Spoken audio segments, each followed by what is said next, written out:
భూమి నుండి వేల కిలోమీటర్ల ఎత్తులో గాలి లేని గురుత్వాకర్షణ లేని నిశ్శబ్దమైనదే ఈ అంతరిక్షం.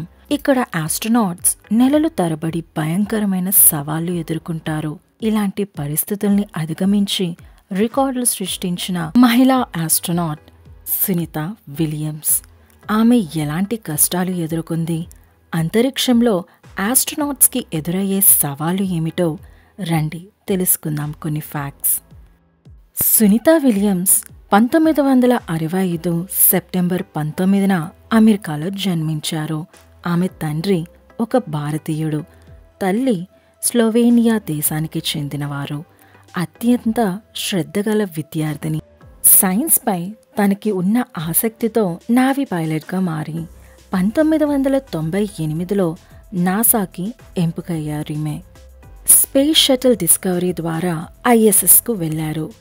195 రోజులు అంతరిక్షంలో గడిపిన మహిళల్లో అత్యధిక కాలం అంతరిక్షంలో ఉన్న రికార్డ్ సాధించారు. ఈమె 29 గంటల పాటు 4 స్పేస్ వాక్లను పూర్తి చేశారు. ఈ ప్రయాణంలో అనేక సాంకేతిక సమస్యలు ఎదురయ్యాయి. ఆమె ధైర్యంగా ఎదుర్కొన్నారు. ISSకి వెళ్లిన తర్వాత ఆమె అక్కడ కమాండర్గా బాధ్యతలు నిర్వహించారు.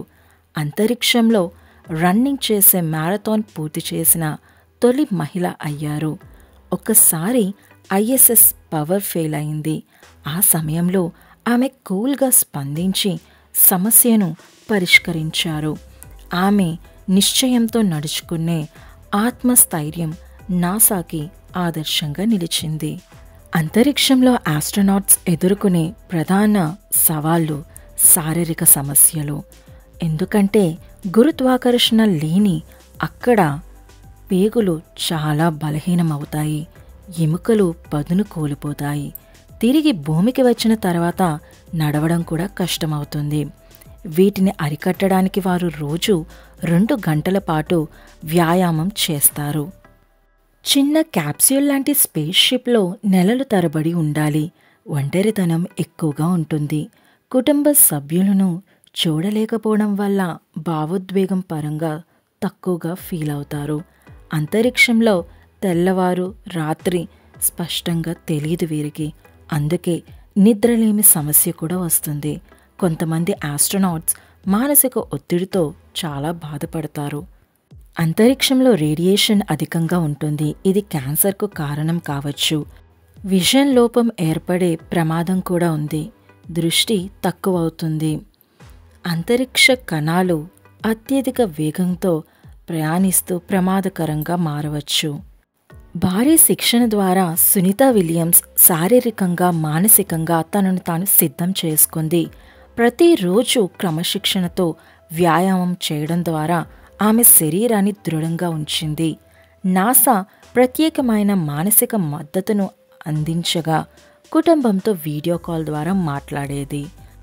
నాసా, ఇస్రో, స్పేస్ ఎక్స్ లాంటి సంస్థలు భద్రతా ప్రమాణాలను మెరుగుపరిచేందుకు కృషి చేస్తున్నాయి.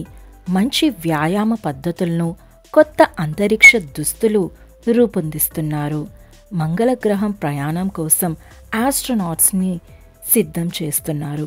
సునీత విలియమ్స్ ఇప్పటికీ యువతకి స్ఫూర్తిగా నిలుస్తుంది. సునీత విలియమ్స్ జీవితం మనకిష్టమైన మార్గంలో కష్టపడితే అసాధ్యం అసలే ఉండదని చెప్తుంది. ఆస్ట్రోనాట్స్ తమ ప్రాణాలను పణంగా పెట్టి మానవాళికి కొత్త గమ్యాలను అందిస్తున్నారు. అంతరిక్షంలో ఎదురయ్యే కష్టాలు భవిష్యత్ ప్రయాణాలకు బలమైన పాఠాలుగా మారుతున్నాయి.